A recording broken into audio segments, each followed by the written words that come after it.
diversas maneras. Pensando primero, hay que tener en cuenta la edad del paciente, porque hay masas abdominales o patologías que se presentan a determinada edad. Por ejemplo, si es un paciente que se presenta con una masa abdominal, un lactante o un recién nacido, yo no voy a considerar que sea un plastrón apendicular, porque es poco frecuente en estas edades, ¿verdad?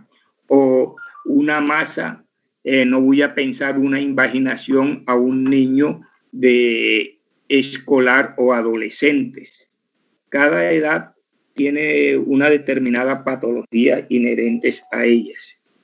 En relación al sexo, igualmente tenemos que pensar, porque hay masas o patologías que son inherentes o dependiendo del sexo.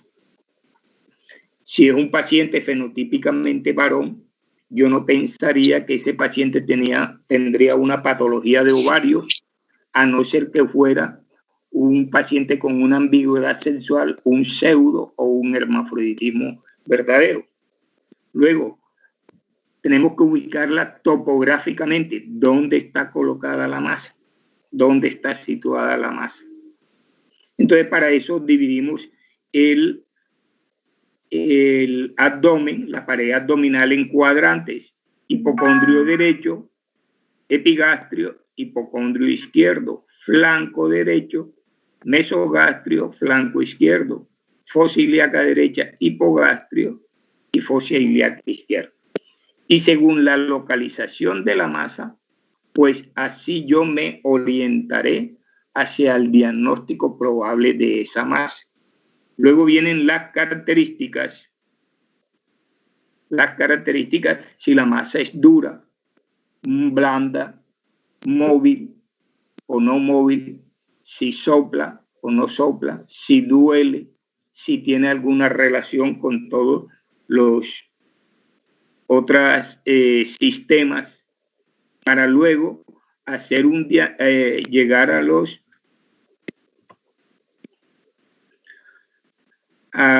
exámenes diagnósticos, a los estudios diagnósticos, dependiendo de la sospecha diagnóstica que hagamos, y para el final tener un diagnóstico certero de la masa.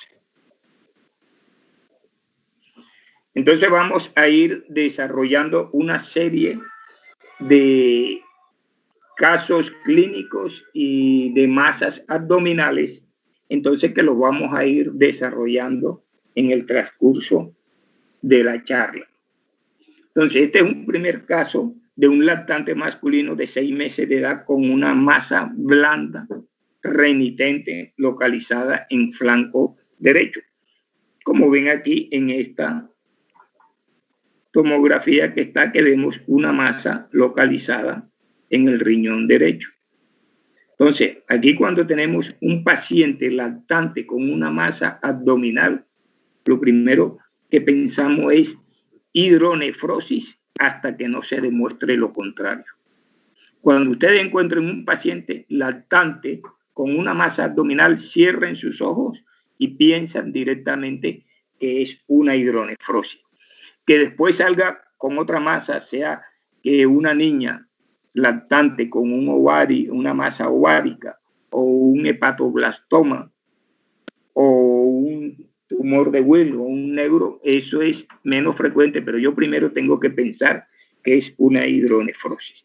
Entonces, aquí vemos, es una tomografía que nos muestra una hidronefrosis, en este caso del lado izquierdo, y aquí una urografía excretora en la cual nos muestra del lado derecho que hay la eliminación del material del contraste, pero del riñón izquierdo no se ve, porque está el riñón reemplazado por una bolsa hidronefrótica.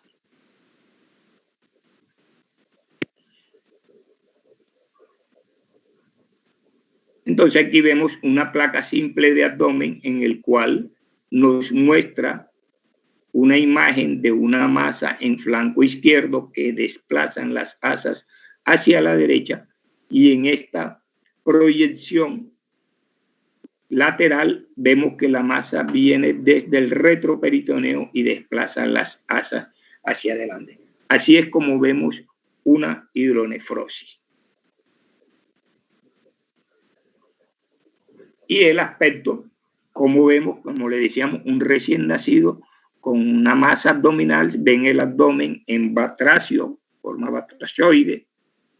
Entonces tenemos que pensar que es una hidronefrosis, y aquí está el espécimen quirúrgico en que el riñón derecho ha sido desplazado, no se desarrolló totalmente por una bolsa hidronefrótica. Vamos a ir para que tengan vayan asociando o traten de hacer un diagnóstico ustedes yendo de cuadrante a cuadrante. Estamos en el primer cuadrante, hipocondrio, blancos. ¿Qué patologías vamos a encontrar ahí? Entonces, aquí tenemos una preescolar femenina con cuadro clínico caracterizado por dolor abdominal, masa abdominal palpable izquierda que no sobrepasa la línea media, anorexia, pérdida de peso progresiva, hipertensión y hematuria. Entonces, aquí se nos presentan dos situaciones: una masa en flanco, tenemos que es o un tumor de Wills o un neuroblastoma. Entonces debemos aquí ver, tomar una decisión. Entonces para esto hay varias diferencias. Primero que todo es la edad, la característica, la extensión de la masa, como decíamos. Entonces, el tumor de Wills generalmente asociado a la edad son en niños mayores de 3 años, mientras que los niños menores de 3 años, más que todo en un neuroblastoma. La extensión, esa es otra diferencia. Si sobrepasa la línea media, uno piensa más en neuroblastoma. Si no sobrepasa la línea media, uno piensa más en tumor de Wills, ¿verdad? Las radiografías simples que nos pueden mostrar, ambos pueden mostrar calcificaciones, pero si encontramos calcificaciones, nos orientamos más a un neuroblastoma que a un tumor de Wills. Como no tenemos el diagnóstico todavía, entonces acudimos a otros estudios especiales, como son la urografía excretora. Entonces, en la urografía excretora, en el neuroblastoma, va a estar normal, mientras que en el nefroblastoma o tumor de Wills, como están afectados los cálices, se va a ver lo que da la imagen de flor marchita. O sea, los cálices están achicharrados, como se dice, aporreados. Otra gran diferencia es la metástasis. El tumor de Wills da metástasis a pulmones, mientras que el neuroblastoma da metástasis a hígado y a huesos y a médula ósea. El tratamiento, el tumor de Wills puede solo solucionarse nada más con la cirugía en determinados grupos, dependiendo de la patología. Puede ser necesario nada más la solución quirúrgica, mientras que un neuroblastoma, además del proceso quirúrgico, necesita o amerita quimioterapia y radioterapia. Entonces, todos esos nos llevan a una gran conclusión, que es el pronóstico. ¿Qué preferirían ustedes que les llegara o para el paciente? ¿Tumor de Wills o neuroblastoma?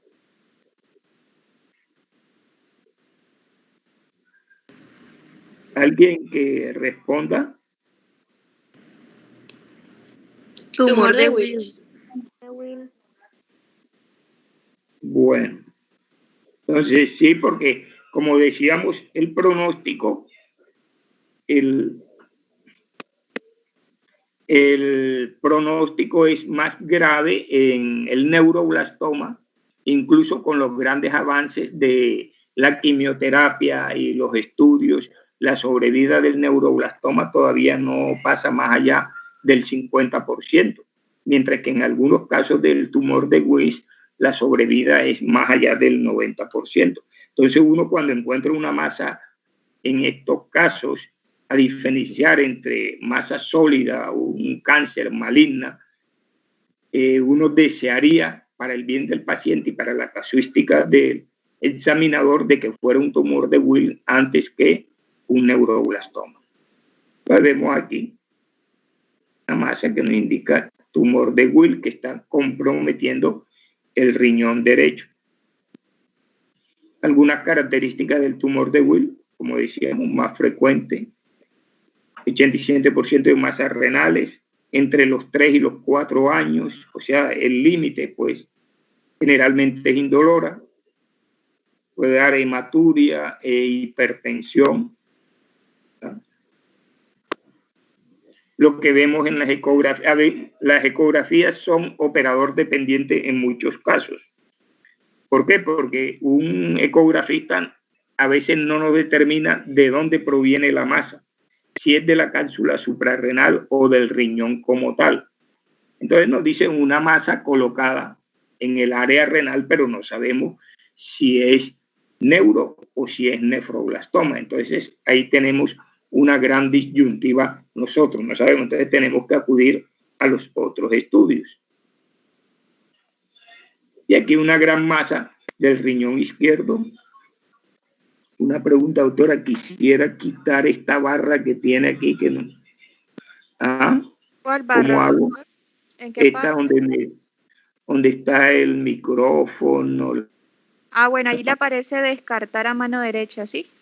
Le aparecen unas barritas azules. No. Ah, pero la barra del micrófono y todo eso, donde aparecen las manitas y eso sí no se puede quitar. No, sí, a veces uno la quita, la borra. Es que como es la nueva actualización de Teams, anteriormente sí Oye, desaparecía. ahora no puedo. No, le aparecen arriba, ¿cierto? Sí, está sobre que está ahí, que desearía ahí, porque hay detallitos que se los desearía mostrar y a veces la barra se interpone. Bueno, entonces aquí vemos un tumor de Weill izquierdo con algunas metástasis hepáticas, ¿no? Es que habíamos dicho que daba metástasis a pulmón, pero también puede dar a veces a hígado. Aquí, tumor de Weill derecho. Algo aquí para orientarles desde el punto de vista radiológico. Aquí es como si fuera en espejo, ¿verdad? Están viendo en la tomografía, ven las cosas como al revés. Tienen que colocarse hacia el revés. Vean que aquí estamos viendo el lado derecho, ¿verdad? Y aquí la columna.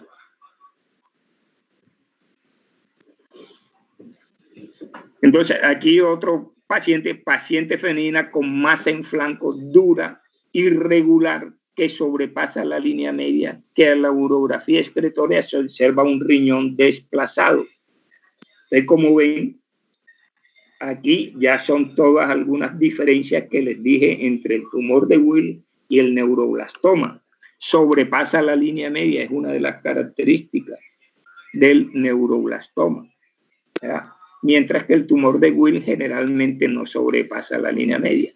Y el otro dato que me dice aquí es que en la urografía excretora se observa el riñón desplazado, pero el riñón aparentemente los cálices se ven normales.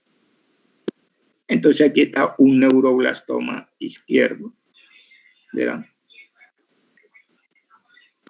Entonces como primero uno se orienta ubicando el hígado, ¿dónde está? Entonces ahí vemos el hígado y en el lado contralateral, o sea, del lado izquierdo, vamos a ver la gran masa tumoral. Entonces ahí, porque le pueden preguntar de qué lado está el tumor en esta tomografía. Entonces vemos que está del lado izquierdo, para que ya vayamos aprovechando algo y repasando sobre radiología. Entonces, algunas características del neuroblastoma.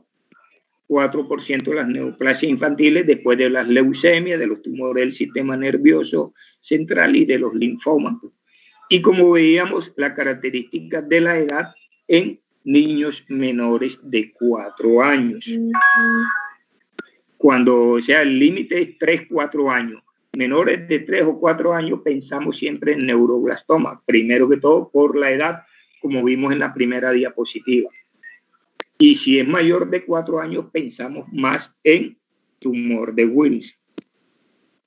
Algunas características, como se ven aquí, como yo digo, las tomografías o las ecografías para mí son unas imágenes, unos muñequitos, imágenes ahí que yo no podría decirle si es un neuro o un nefro, eso ya me lo dice con mayor detenimiento o con mayor capacidad el ecografista o el radiólogo como tal. Pero hay algunas características que vemos ahí que debemos saber interpretar. Entonces, a veces el neuroblastoma puede invadir el canal medular y causar compresión del canal medular, ¿verdad? O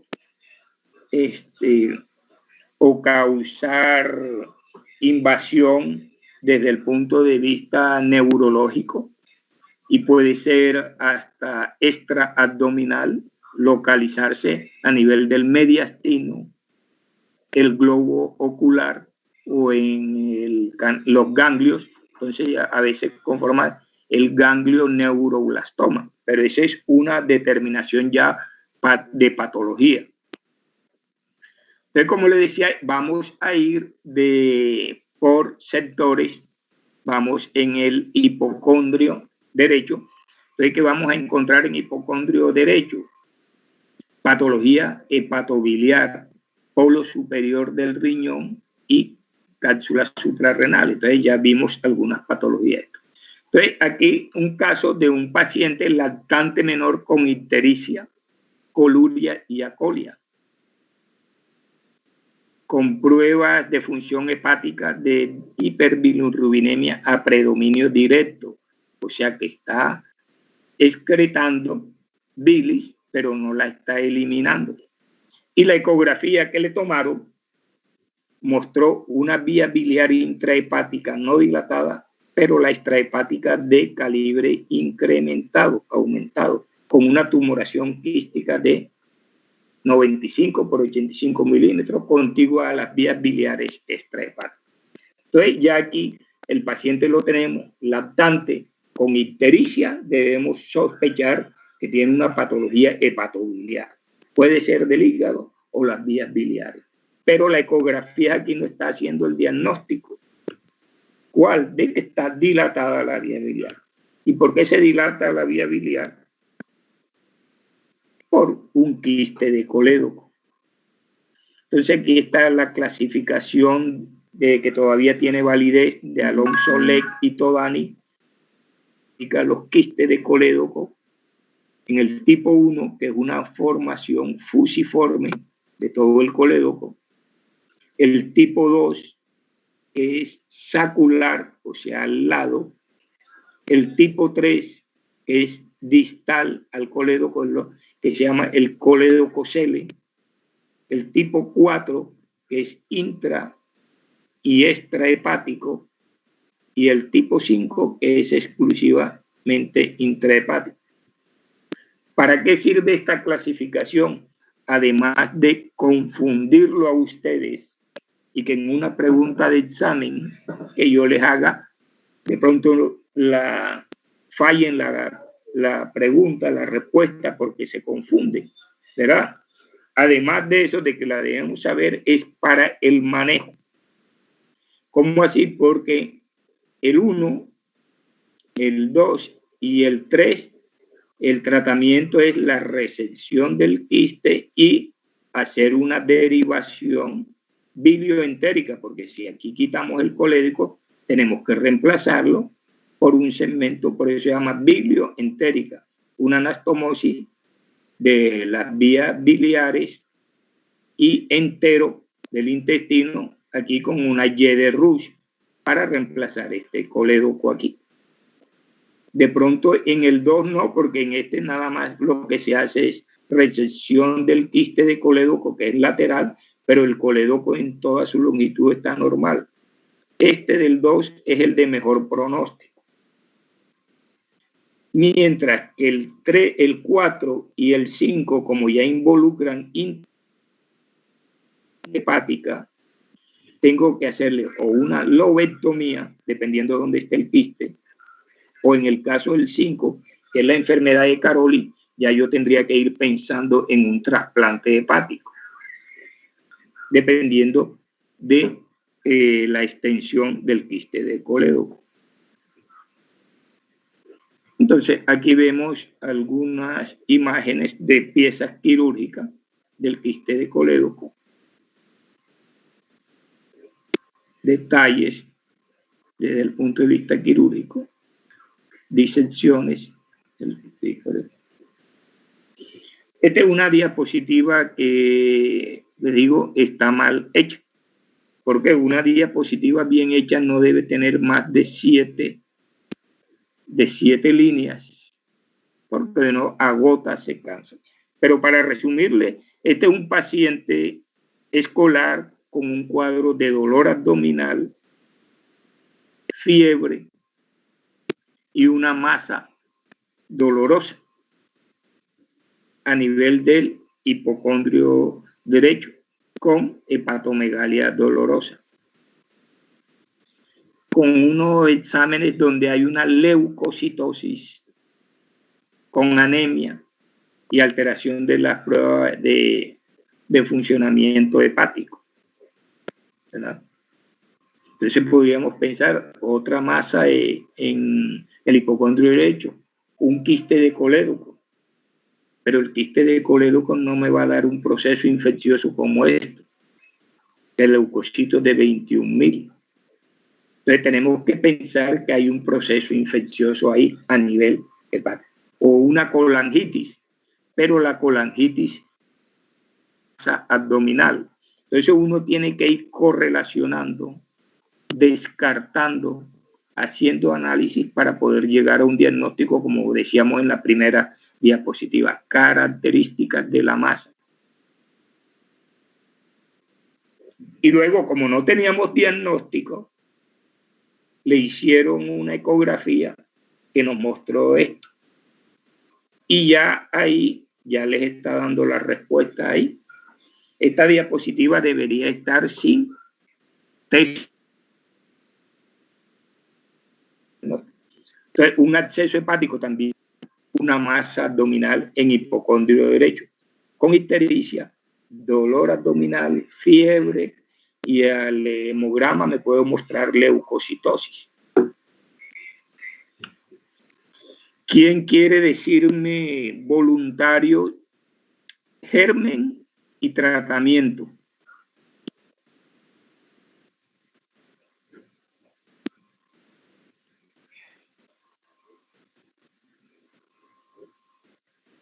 Yo al único que veo aquí con nombre es a Caterine Milena. Caterine. Sí, doctora, aquí estoy. Aquí estoy. Aquí le aparecen todos los participantes. Sí, pero es que me voy a demorar buscándolo. Por eso le decía voluntarios. Las charlas debemos tratarlas de ser interactivas, participar y todo esto. En esta no sé por qué me salió esta charla sin algunas preguntas. Espero que nos hagan al final, porque era un quiz que yo, como te decía, les hacía previo unas preguntas ahí referente a masas abdominales. Ah, ok, porque esas fue las que usted me mandó. Quién sabe si de pronto usted tenía otras ahí guardadas. O Sí, bueno, no sé si de pronto en estas diapositivas, como dice usted, que estén a lo último. Yo no creo, bueno, porque eran más de 91 diapositivas. Bueno, entonces dime, Caterine, germen y tratamiento. Cuando te presenten un paciente con estas características de esta masa y que la ecografía te muestra esto, con los detalles que ya yo te dije.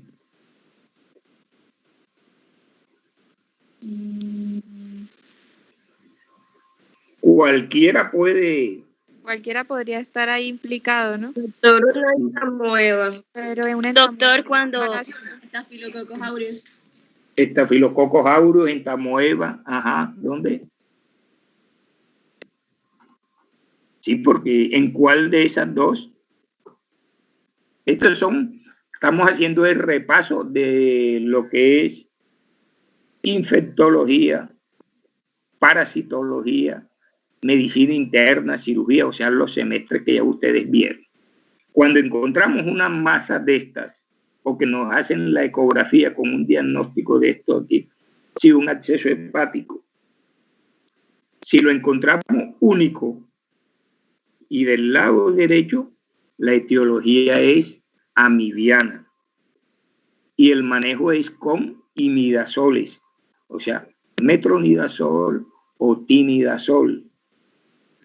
Cuando lo encontramos así, que son múltiples o que involucran también el lóbulo izquierdo del hígado, entonces sospechamos que la etiología es polimicrobiana, o sea, hay varios gérmenes. Entonces, el tratamiento, además de los imidazoles, se les administra un antibiótico que se elimine o vaya bien al hígado, a la vía biliar, en este caso una cefalosporina de tercera generación. Y estamos repasando entonces aquí ya farmacología también. Entonces vean que no es lo mismo este paciente que este. Ambos tienen un absceso hepático, pero la etiología y el manejo son diferentes. Hay algunas patologías del hígado que son poco frecuentes, pero el hecho de que sean poco frecuentes no quiere decir que no las debamos tener en cuenta. Los tumores hepáticos, como el hepatoblastoma o el hepatocarcinoma, esto generalmente el resultado nos los va a dar es reporte patológico. Pero aquí encontramos una masa en hígado, o sea, el hígado está prácticamente ocupado por toda una masa, se ve una hepatomegalia, entonces que debemos sospechar una masa dura, hepatomegalia, debemos pensar en una tumoración hepática, sea hepatoblastoma o hepatocarcinoma. Las características de la masa diversa del hepatoblastoma, o también patología de origen vascular, como los amartomas, hemangiomas, hemangioendotelioma, ¿verdad? Que todo esto lo hacemos el diagnóstico en base a imágenes. Por el aspecto topográfico no podríamos hacer el diagnóstico a no ser que tenga algunas características, que sea un paciente o una masa que esté secuestrando elementos formes de la sangre, entonces ahí ya pensaríamos en un tumor de origen vascular o el tipo amartoma como este, un recién nacido con una masa abdominal palpable, y vean que está ocupando prácticamente todo este hígado. Anteriormente el tratamiento para esto o era entrar a laparotomías exploradoras, hacer biopsia con un riesgo de sangrado si era una masa vascular, una lesión vascular.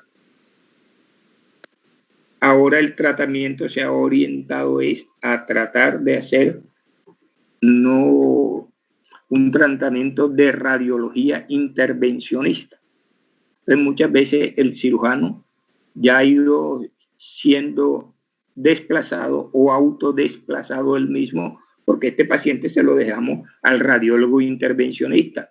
¿Para qué? Para hacer una oclusión y ver hasta dónde se puede necrosar o ocluir o hacer el tratamiento en caso de que sea un paciente o una patología que amerite quimioterapia intralesional. Entonces ya se hace una radiología intervencionista.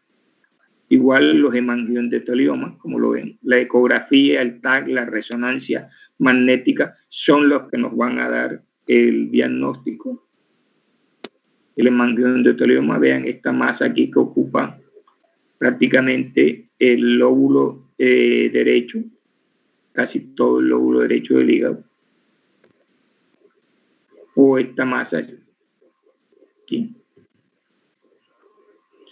También los sarcomas de tejidos blandos que pueden afectar la vía biliar, no solo el sarcoma botrioides, como veremos más adelante, que se presenta como masas a nivel de las vías urinarias, también puede presentarse sarcoma o rhabdomyosarcoma a nivel de la vía biliar y pueden presentarse como una masa con ictericia, acolia, coluria, patología hepatobiliar, pero en los estudios nos mostraría, como en el TAC, o en este caso, o en la resonancia magnética, que es una masa o un tejido que está en la vía biliar.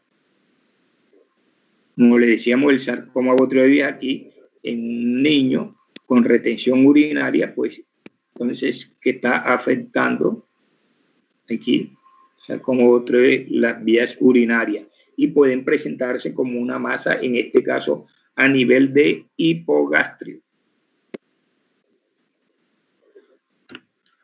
Paciente escolar masculino de 10 años de edad con masa abdominal a nivel del mesogastrio. Entonces ya dejamos el hipocondrio derecho, ya dejamos la patología hepatobiliar y patología renal y suprarrenal, y ahora vamos a topográficamente al mesogastrio. Entonces, ¿qué vamos a encontrar en el mesogastrio? Estómago, páncreas, más que todo ahí. Entonces, este es un paciente escolar masculino de 10 años con una masa abdominal a nivel de mesogastrio, no móvil, con vómitos, antecedentes de un trauma abdominal cerrado, caída y golpe con el manubrio de bicicleta. Todos nosotros siempre nos caímos cuando empezábamos a manejar bicicletas o triciclos, nos caímos o por el temor a caernos, metíamos los frenos, accionábamos los frenos y nos íbamos hacia adelante y recibíamos el golpe sobre el abdomen, el mesogastrio o el tórax. Entonces, este es mucho aquí de estos casos que se presentan. ¿Y qué hay ahí entonces? Se presenta esto. Como le dije, estas diapositivas no debieran tener el texto para comenzar a analizar, ver radiografías, radiología, imágenes y tratar de hacer un diagnóstico. Entonces, este es el paciente que se golpea, sufre una pancreatitis traumática, proceso inflamatorio, que puede evolucionar hacia la mejoría con el reposo, los analgésicos, antiinflamatorios, antibióticos, o puede evolucionar, como en este caso, con destrucción, por la misma pancreatitis, destrucción del tejido pancreático, la lisis, las enzimas, y se forma esto, una masa quística que está en cabeza de páncreas. Entonces, un pseudoquiste del páncreas. Entonces, la característica de esto, la llave, lo que da el quick para abrir o hacer el diagnóstico es el antecedente, la historia clínica. Pseudoquiste del páncreas.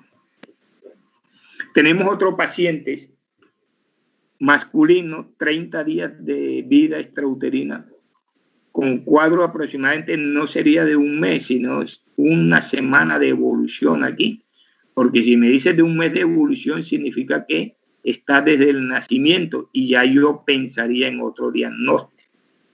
Para llegar a los diagnósticos, sean de las masas o de abdomen o de cualquier patología, uno tiene que tener en cuenta la historia clínica, evolución.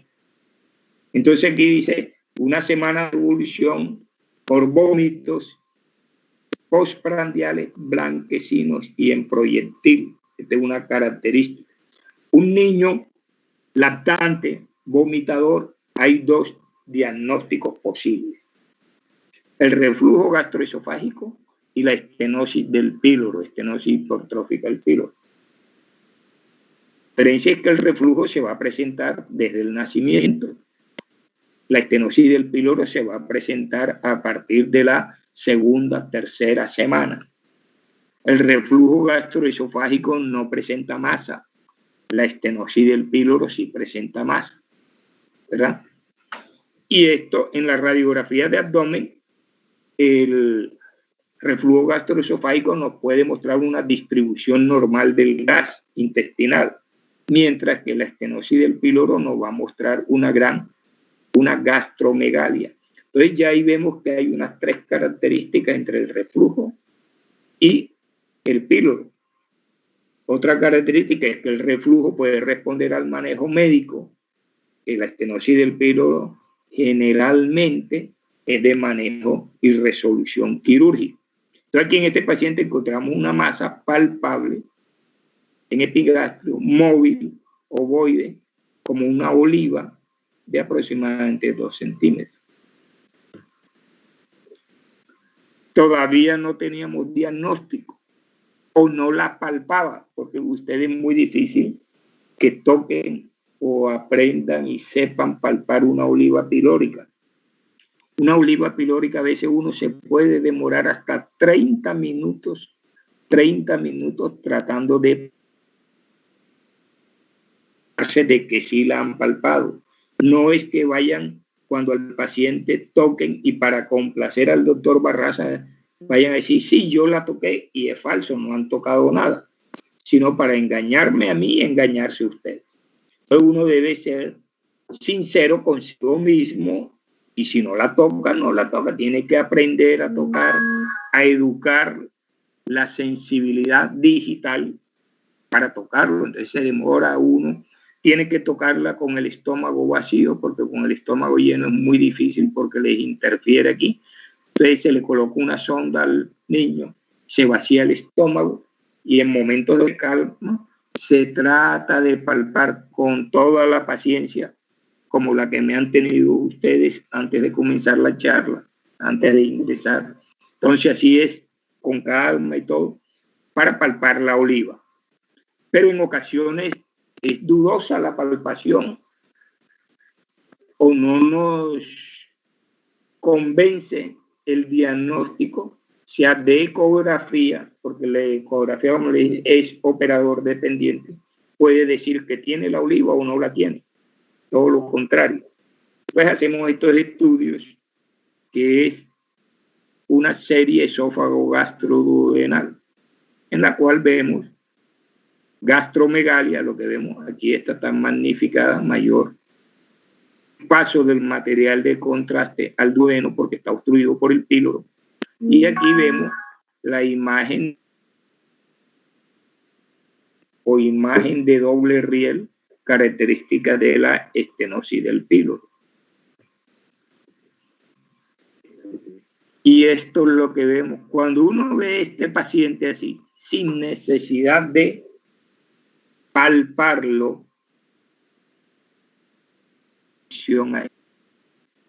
del antro pilórico. Esta es la onda peristáltica. Está el estómago tratando de vencer una obstrucción aquí en el píloro. Entonces la onda peristáltica del estómago comienza desde el hipocondrio izquierdo y se viene hacia el lado derecho y luego parece que pegara contra una pared y se regresa aquí y vuelve la onda peristáltica. Entonces, ¿cómo lo ves? Cuando uno ve esto, ya no necesita mayores estudios, ni ecografía, ni radiografía, ni nada para saber que el paciente tiene una obstrucción a nivel del píloro y que hay que operarlo, ¿verdad? Entonces, así se ve la estenosis del píloro. Tumores gástricos son poco frecuentes, raros, pero por eso no debemos de dejar de pensar en ellos. Aquí se ven como una masa que está en la pared no en el lumen, sino en la pared, en caso de un leiomioma gástrico. Bien, se ve como una masa dura, se va a mover cuando ustedes movilizan aquí el estómago en la palpación, pero es una masa dura, bien grande, y al hacerles estos estudios, como esta tomografía, vamos a ver que ocupa la pared el grosor del estómago. Manejo quirúrgico. Un paciente masculino de 9 años de edad con alteración en el comportamiento, paciente con trastorno del desarrollo mental, tiene entonces 2 días de evolución, vómitos biliares, pérdida del apetito, distensión abdominal y se le encuentra alopecia en parche. Le hicieron una placa de abdomen que mostró niveles hidroaéreos, o sea que tenía una obstrucción. Entonces, aquí que nos hace el diagnóstico o nos orienta esto, alopecia. Tiene cuadro de trastornos mentales, psiquiátricos, niveles hidroaéreos en la placa para que vayan viendo. Esta es una placa de pie, en el cual, ¿por qué está de pie? Porque aquí vemos niveles hidroaéreos. ¿Qué significa? Que hay una obstrucción. Y este es un colon por enema o un estudio tránsito intestinal que nos muestra. Y aquí el texto nos dice que es un besoar. Regresemos aquí. Besoar. ¿Quién me dice qué tipo de besoar es? Los besoares son la ingesta de sustancias no digeribles, que como no son digeribles, se acumulan y pueden formar una masa y pueden causar obstrucción intestinal. Entonces, en este paciente que ya veíamos que teníamos esto, ¿qué tipo de besoar sería? Profe, Ese es el tricobesoar. profe, sería cabello porque tiene alopecia, ¿no? Ajá, por eso le decía. Entonces, uno aquí, muchas veces, esto, la historia clínica es lo que nos da el diagnóstico. Entonces, alopecia. ¿Por qué? Porque el paciente tiene trastornos mentales y él le da lo mismo o tiene lo que llama tricotilomanía, jugar con el cabello, morderlo, o tricofagia, que se come los cabellos. Y si el paciente tuviera, y se llama un tricobesoar, no tuviera alopecia, que fuera como alguna estudiante de 9º semestre, decía Simón Bolívar, con una blonda y frondosa cabellera, pero tiene un besoar. ¿Dónde salió esos besoares? De pronto ya ella está comiendo cabellos de otra persona. Por lo general los familiares a veces lo pueden manifestar. Entonces aquí vemos la historia clínica, no solo el paciente, hay que buscar también el entorno, porque pueda que se esté comiendo los cabellos de sus hermanitos, sus familiares, o de pronto sea una estudiante que está al lado de la otra amiga y también le está comiendo el cabello. Entonces la que va a presentar la alopecia y el cabello corto o trasquilada, como podríamos decir, es la compañera de curso, ¿verdad? O a veces ni los familiares ni los compañeros de curso tienen ninguna alteración en su cabello, pero puede ser que la niña o el niño come los cabellos, en estos casos plásticos, de sus muñecas. Entonces se comen los pelos de muñecas o los pelos estos que están en los cojines, en las almohadas, todo esto. Entonces todo esto hay que investigarlo y buscar el entorno para ayudar a hacer un diagnóstico, en este caso de un tricobesoar. Entonces aquí vemos cómo se ve en una tomografía. Anteriormente veíamos que en el leiomioma la masa estaba en la pared, en el grosor de la pared. Aquí vemos que la masa está en el lumen gástrico, en el lumen.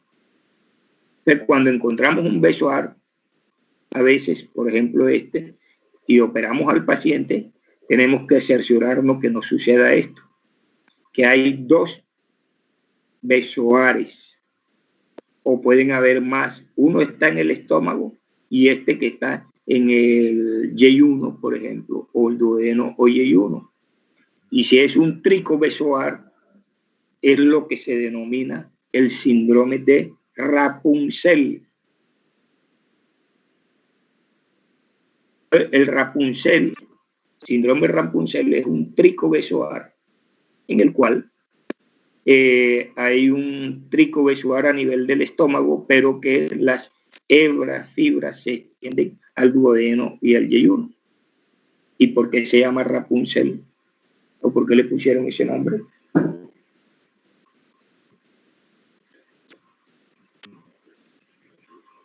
¿Ah?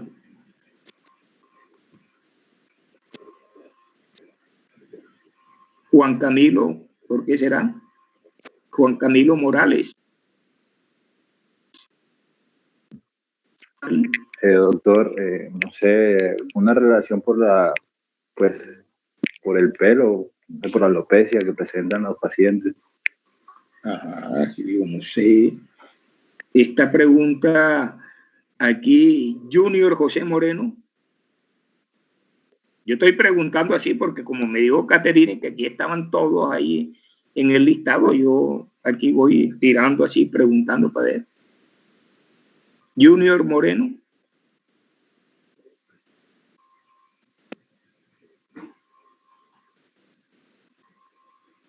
¿Está ahí? No está. María Isabel Valera.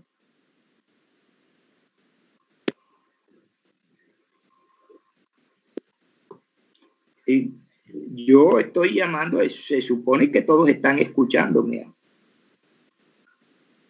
Yo he hecho un esfuerzo y aquí ustedes les agradezco, como les digo, la paciencia de ustedes de estar aquí conmigo, de haberme aquí y Caterine y orientarme a cómo resolver este problema aquí del computador y para dictarle la charla.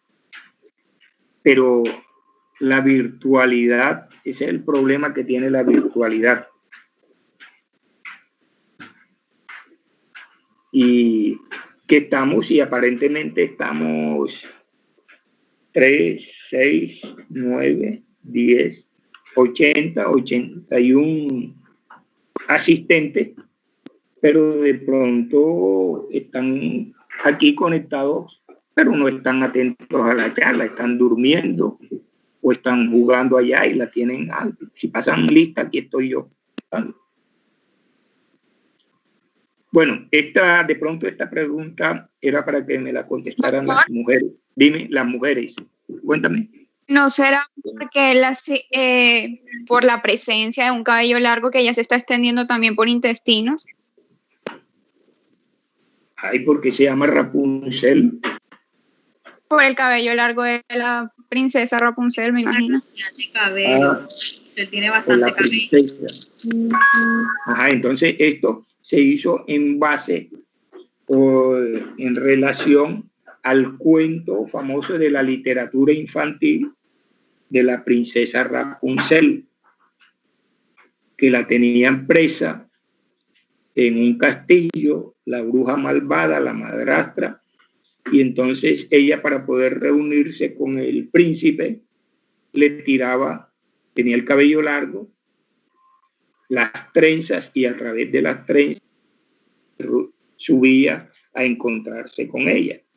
Entonces así se asemeja el tricobesoar a unas imágenes de las trenzas de los cabellos de la princesa Rapunzel. Entonces, por eso le han colocado síndrome de Rapunzel.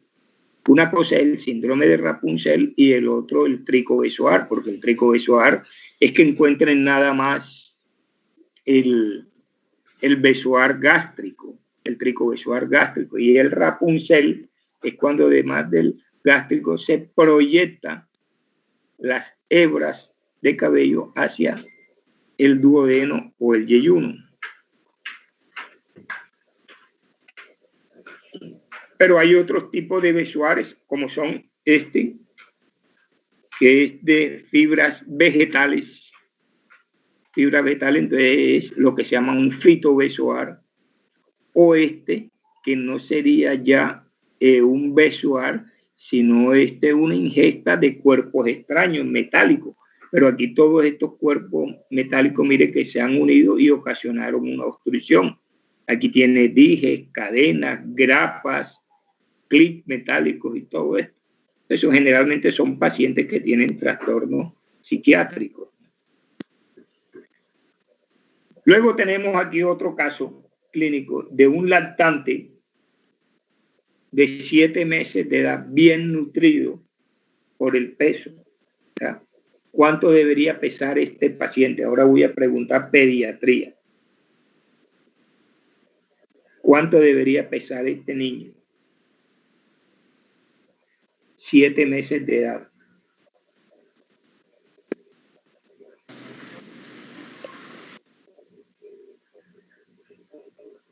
Lady Orozco.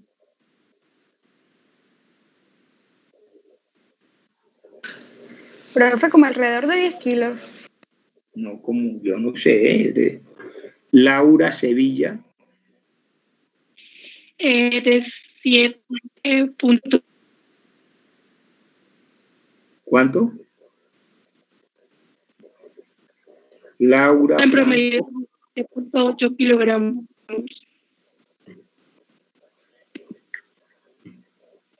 Cuando el doctor Burbano o cualquiera de los pediatras les haga una pregunta de esta, yo les estoy haciendo preguntas de pediatría, yo no soy pediatra, soy cirujano, pero uno debe manejar esto. Y yo manejo esto cuando estamos allá en la presencialidad o en la virtualidad. Le van a poner con cifras exactas.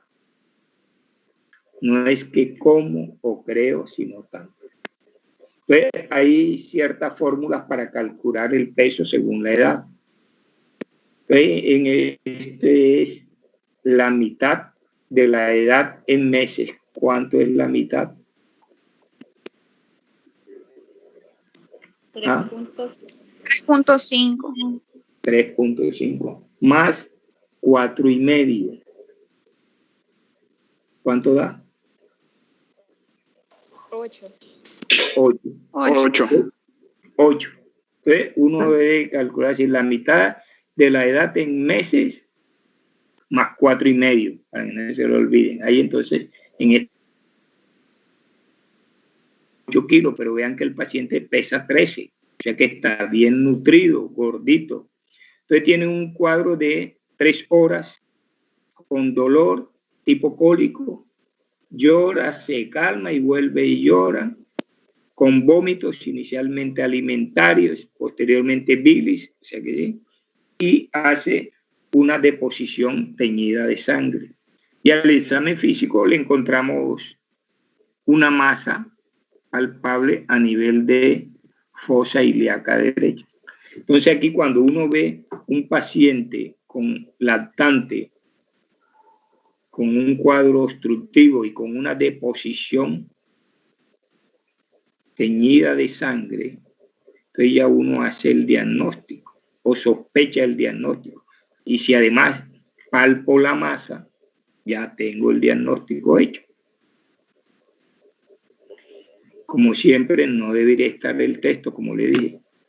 Entonces, aquí tenemos 2 placas. Como no se había el diagnóstico, el paciente está vomitando, lo primero que hace el médico general es mandarle unas placas. Entonces, vamos a ayudarlos aquí con las placas. Entonces, esta es una placa acostada y este de pie. Primero debía estar esta a la izquierda y la otra a la derecha. ¿Por qué? Porque primero siempre tomamos una placa acostado. Entonces, ahí vemos que hay dilatación de asas y edema interasas. Pero cuando ponemos al paciente de pie, mire lo que vemos, niveles hidroaéreos, múltiples niveles hidroaéreos. Y esto todo es una obstrucción a nivel del intestino delgado. O sea que y con la masa, el dolor, el llanto y el sangrado, entonces hacemos el diagnóstico de invaginación intestinal. Había dudas con el diagnóstico, por eso le decía, Edad, aquí tenemos la edad, un lactante. El sexo, esto aquí indiferente, las características de la masa móvil, entonces, asociación a otros signos, vómitos, cuadro obstructivo, deposiciones con sangre, ya está hecho el diagnóstico. Pero como podemos tener duda, porque no siempre tenemos la verdad, entonces le hacemos un estudio que se llama un colon por enema, o sea, estudios especiales. Aquí colon por enema, vemos que el material de contraste va, llega y se detiene aquí. Entonces esto es lo que se llama imagen de copa de champaña del menisco o de pico de loro, porque parece que fuera un pico de loro, o de garra o pinza de cangrejo, porque parece que fueron las pinzas de un cangrejo. Entonces esto se muestra en la invaginación, estas imágenes aquí en el colon por enema.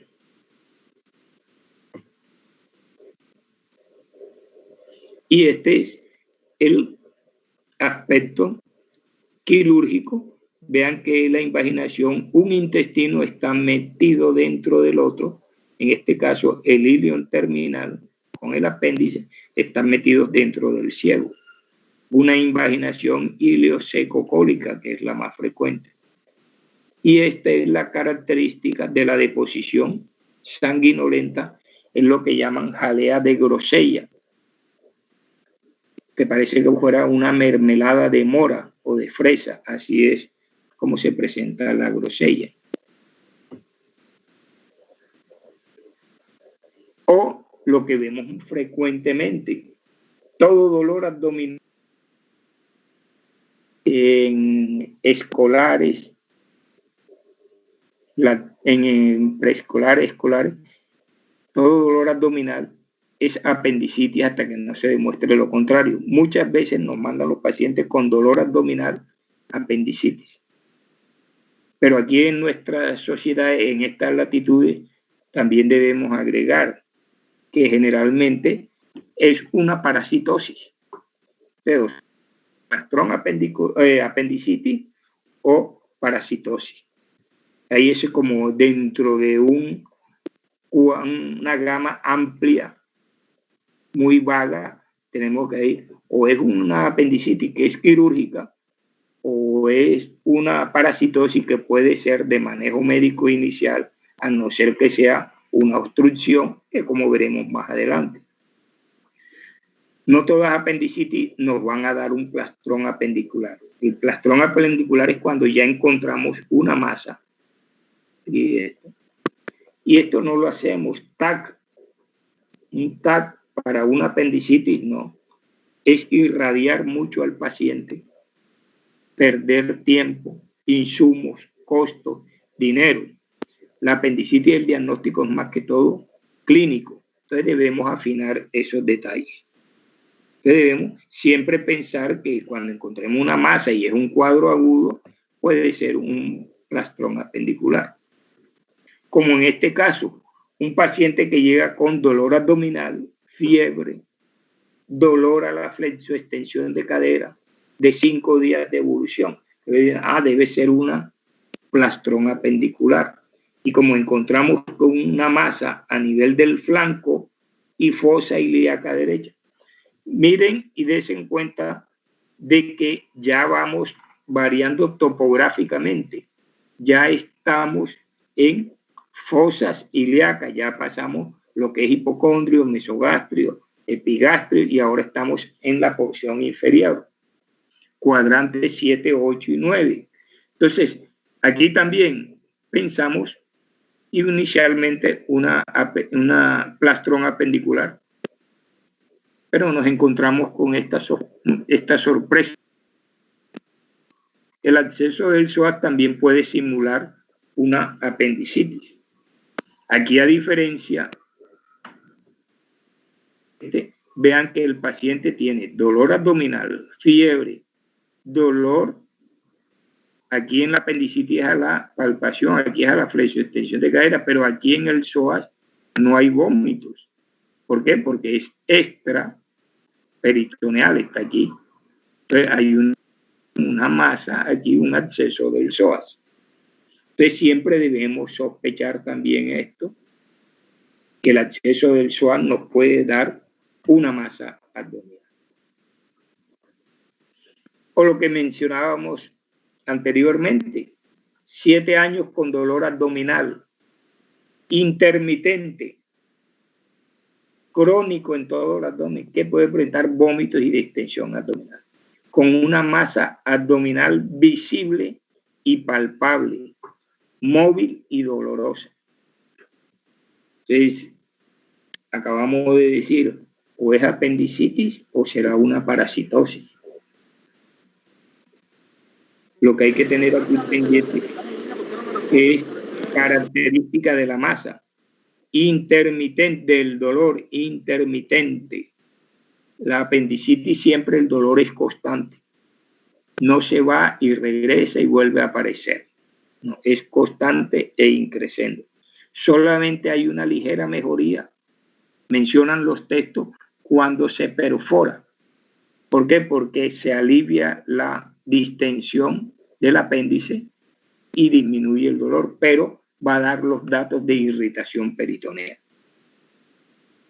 Entonces aquí tenemos lo que nos dice la radiografía. Cuando ustedes vean niveles hidroeros, tiene una obstrucción e imagen en migajón de pan, ya nos está haciendo el diagnóstico de esto, una obstrucción por parásitos. ¿Qué es la imagen del migajón de pan? Es como si ustedes tomaran un pan de estos de sal, pan duro, lo estrujaran y echaran las migas sobre una mesa, sobre una superficie, que están todos los pedazos del pan regados. Así se ve radiológicamente, como si fueran unos puntos intercalados entre blancos y negros. El negro es el aire y los blancos son las ascaris en las diversas proyecciones. Entonces, un ovillo de ascaris como esto nos va a dar una masa móvil, dolorosa, porque esto duele, está distendido. Y fíjense que llevó no a tratamiento médico, como decíamos anteriormente, la parasitosis, sino que este paciente ameritó un tratamiento quirúrgico, resección intestinal, porque este intestino estaba necrótico y perforado. Entonces, por eso es que hay que hacer un buen diagnóstico y un buen manejo para evitar esto. En ocasiones no sabemos el diagnóstico de una masa abdominal, como les decía inicialmente. Tenemos una masa, pero no sabemos o la posición, o que la masa se presenta y luego la vamos a examinar y ya no se encuentra al día siguiente, o que duele y después el paciente está asintomático. La mamá es enfática en decir que si ella le ha visto la masa, tenemos que creerles. La radiografía simple puede que no nos muestren nada. Seguimos sin diagnóstico. La ecografía nos dice que es normal. Entonces, ¿qué pasa? Le hacemos un colon como últimas medidas, o en el cronograma de los estudios le hacemos un colon por enema y nos encontramos esto, una imagen de una duplicación intestinal desde el recto hasta acá todo el descendente, el que puede presentarse, y la duplicación intestinal como masa abdominal o como abdomen agudo, ¿verdad? O como un cuadro de hemorragia de vías digestivas. Y aquí está el espécimen quirúrgico. Vean la duplicación de todo el colon, que puede ser quística o tubular, como la que vimos anteriormente, que puede presentarse como un cuadro de obstrucción intestinal, un cuadro de abdomen agudo, o como una masa, y que puede girar y causar una obstrucción intestinal. Y la clínica, como decíamos, hemorragia, dolor, masa, la diversa localización, los estudios que se le hacen: radiografía simple, ecografía, tránsito intestinal. Aquellos puede ser un cuadro intermitente, la masa que desaparece se presenta, mientras que puede también presentarse como un caso de masa abdominal, un volvulo de intestino, la malrotación. Pero este es una catástrofe abdominal y hay que ir con urgencia a hacer el diagnóstico. Aquí vemos un paciente o un lactante o un recién nacido en el que vemos que tiene un cuadro obstructivo. Le tomaron esta placa AP, en el cual muestra ausencia de gas distal, niveles hidroaéreos y una gran distensión intestinal de las asas intestinales.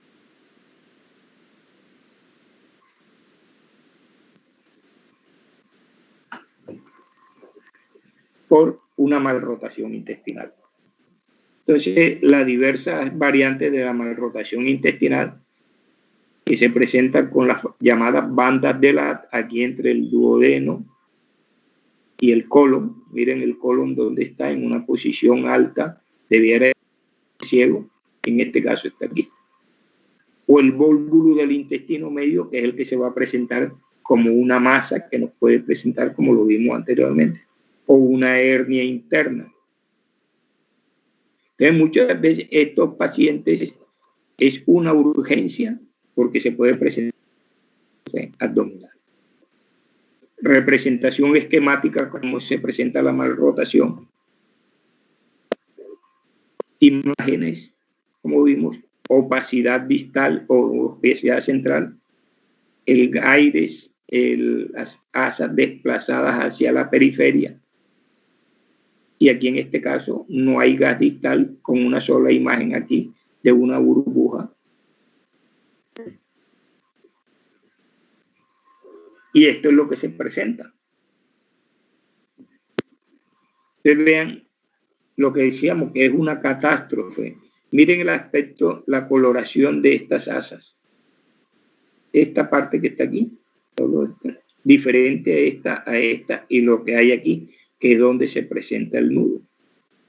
Yo no sé si ustedes han tenido oportunidad de ver las series estas de televisión, series de médicas, medicina, o cuando están operando, parece que fuese porque el intestino está, que todos los pacientes, ya ustedes saben medicina, dirían que todos los pacientes están mal rotados, que no tendrían una malrotación, porque parece que el intestino lo sacan como si fuera una manguera o como una sarta de butifarras o de chorizos, uno detrás de otro, y libre el intestino no está libre, él está fijo. Pero en este caso está mal rotado, no tiene la fijación, y miren que aquí hizo la malrotación. Y esto es lo que no queremos que suceda. Este afortunadamente fue intervenido a tiempo por una malrotación intestinal, que estaba mal rotado, pero se pudo salvar y el intestino tiene buena coloración. Por eso le decía, miren la coloración, esta es diferente a esta. ¿Por qué? Porque ya este intestino comienza a sufrir por la isquemia que está sometido. Entonces, por eso decíamos que hay que tratarlo con urgencia, porque puede presentar como esto, que es una catástrofe abdominal. Entonces, todo esto está necrótico, perdido, ya se derrotó el intestino, pero vean que el intestino está todo necrótico, gangrenado, perdido. Nada más queda viable estos aproximadamente 15 centímetros de intestino. Siente que por un volvulo de intestino termina con un intestino corto. Aquí, igual. O veíamos cuando decíamos, las masas abdominales tenemos que tener pendiente el sexo, género, masculino o femenino, porque también debemos sospechar u orientarnos hacia el diagnóstico. Entonces, esta es una niña, ya estamos hablando de patología de la mujer, que también puede presentarse como masas abdominales. Niña de 13 años de edad con una masa abdominal de crecimiento progresivo, dolor intermitente, apariencia de útero grávido, o sea, como si estuviera embarazada, menarquia 0, o sea, no se había desarrollado, evolución 4 meses, o sea, no es aguda, tiene 4 meses, menarquia, o sea que teníamos que tener la relación de la masa con otros sistemas. La niña no se había desarrollado aparentemente. Entonces, este es un caso muy, ¿qué le diría? Muy sui generis, porque el papá de la niña, cuando la niña él le vio esto, apariencia de útero grávido, y su hija de 13 años que tenía un novio, pensó que a su hija se la habían embarazado. Entonces,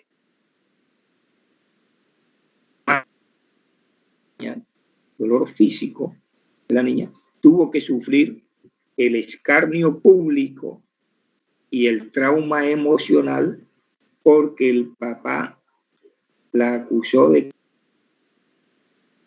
y el novio que tenía de la cuadra, el muchacho se tuvo que ir y la niña, el papá la golpeó. La lleva entonces, o los ginecólogos primero vieron este caso y pensaron que era un quiste de ovario, que pensaríamos por la patología, como decíamos, de mujer y la masa donde estaba topográficamente. Entonces, un error que se comete el médico general, para que le quede de enseñanza, toda masa abdominal y todo abdomen agudo no está completo el diagnóstico y el examen si no se han hecho tacto rectal o análisis de genitales externos. Entonces el ginecólogo ya la había catalogado como un quiste de ovario y la iba a operar. Pero como nosotros los cirujanos pediatras nos creemos que sabemos más que todo el mundo y que no. Por patología manejamos muchas patologías diversas hasta los 15, 16 años de edad. Entonces dijimos, no, esta paciente es de nosotros y yo soy el que la busca. Entonces, pensando en un quiste de ovario, el abordaje que pensábamos sin ver a la niña, el abordaje era una incisión de Van Steel. Ya ustedes saben cuál es la incisión de Van Steel. Al día siguiente, cuando ya la niña nos llevan, el papá nos lleva a este estudio. Entonces ya aquí en esta tomografía ya cambia completamente el diagnóstico y el manejo. No un quiste de ovario, sino una masa aquí en el hipogastrio que desplazaba la vejiga hacia adelante y la comprime. Ella cambió, no era de ovario, sino, como dice ahí el texto, hematometras y hematocolpo. ¿Por qué? Porque la niña, este era el aspecto de la paciente, bien nutrida, ya 13, 14 años, aspecto de útero grávido, como si estuviera embarazada.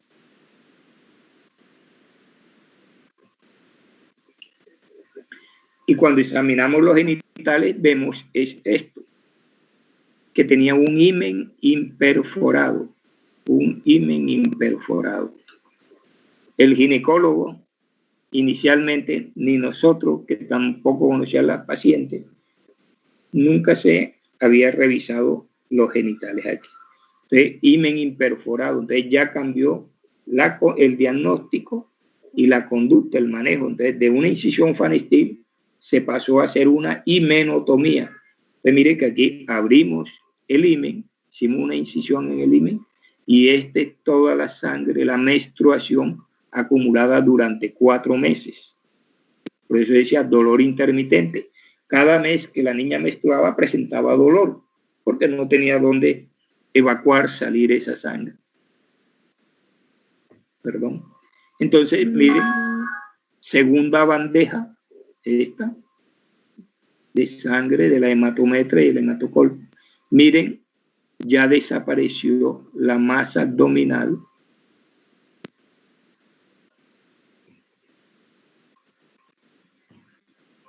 Y este es 5 minutos después de la niña. No hay masa abdominal, no hay cicatriz, sino que hicimos el abordaje a través de genitales externos. De conclusión, siempre debemos observar genitales externos y hacer tacto rectal. O como esta, una niña también con una masa, un quiste de ovario. Mira, este es benigno, las características, todo redondeado, contenido líquido, quístico. Y que nos puede mostrar la ecografía con imágenes aquí de material sebáceo, o que puede ser un teratoma, que generalmente es benigno en el quiste. Igual que la niña anterior, pero a diferencia de estas, vean el estado nutricional de la niña, un deterioro ponderal, y la masa es diferente, es una masa, está en hipogastrio, es una niña, pero está en hipogastrio y es una masa nodular, irregular, dura, y ya las características son diferentes, tienen más tendencia a la malignidad. La tomografía nos muestra una masa que ocupa prácticamente todo el abdomen, toda la pelvis.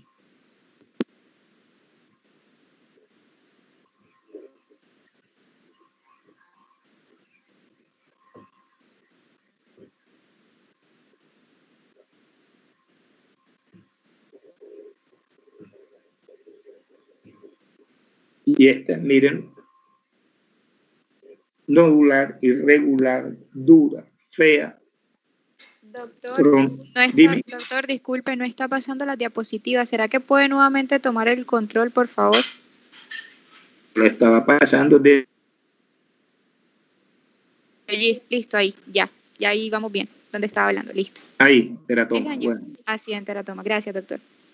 Entonces vean que es una masa irregular el aspecto, maligno. La paciente, además de la red de su ovario, masa ovárica, necesitará quimio y radioterapia, pronóstico reservado. La masa. O esto, que también otro caso, como les decía, siempre deben hacerse el examen de genitales y tacto rectal. Me voy a tomarme un ratito para decirle esta historia de este paciente. Una niña, 10 años de edad aproximadamente, llegó con dolor abdominal a la urgencia. Descartaron apendicitis. Consideraron que era una colitis o una parasitosis. Manejo con analgésico, espasmolítico para la casa. Persiste el dolor. Al día siguiente llega ya con el padre, todo molesto porque la hija no le han solucionado el problema, el dolor. Y entonces los médicos pues no encontraban una respuesta a esto. Entonces un hermanito de la niña que también iba con ella viene y dice: doctor, yo le voy a decir la verdad. Es que mi tía vino de la finca y trajo 2 bolsas de corozo. Pues ya se imaginan en qué terminó esto, ¿verdad? 2 bolsas de corozo.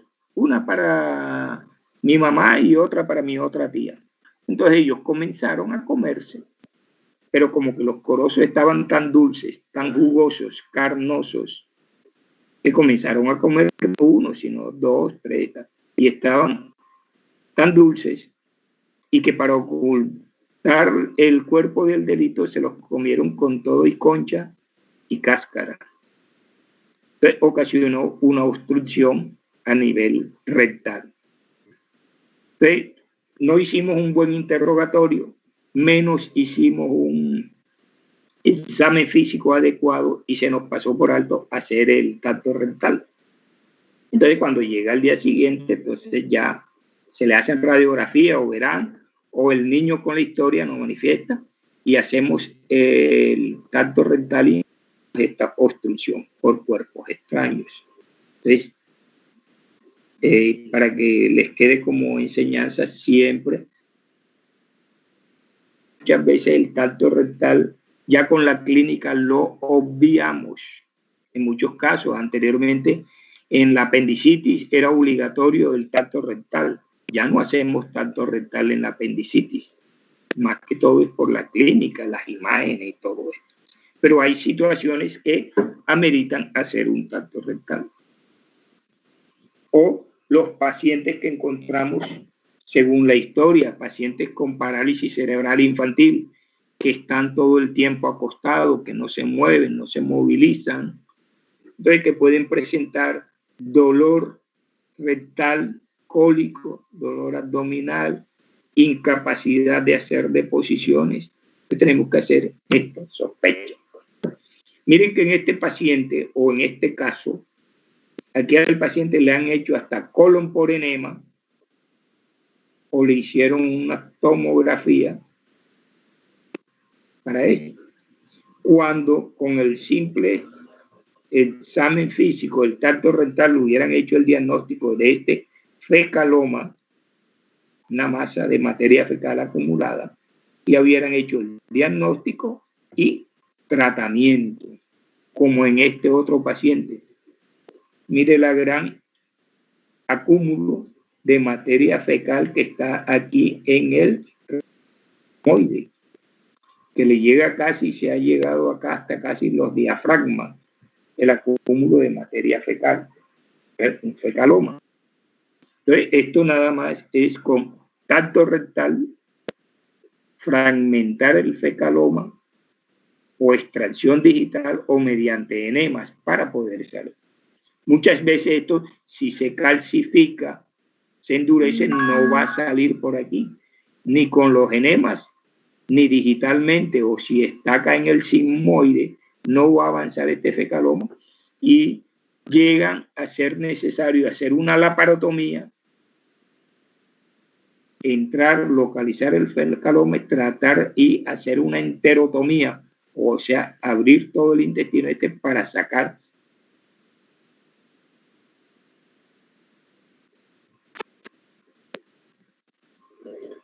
a veces masas abdominales de una localización vaga en el mesogastrio, irregulares, que nos pueden indicar que pueden ser presencia de un linfoma, una masa a nivel del mesenterio, que también la debemos sospechar, como en este caso, que se le hace esto y vean que los intestinos, los negros, están siendo desplazados por una gran masa aquí en el mesenterio, un conglomerado ganglionar que es un linfoma.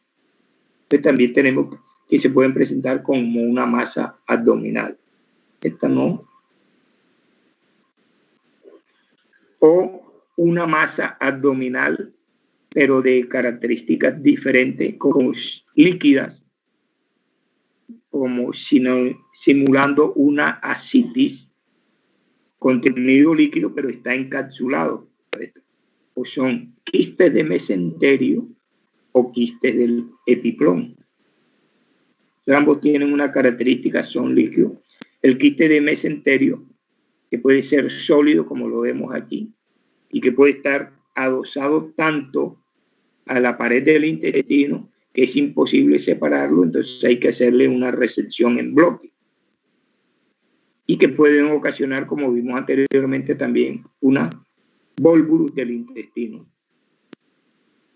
Magnificación del quiste de mesenterio, porque dice mesenterio porque está aquí en el meso, en el mesenterio.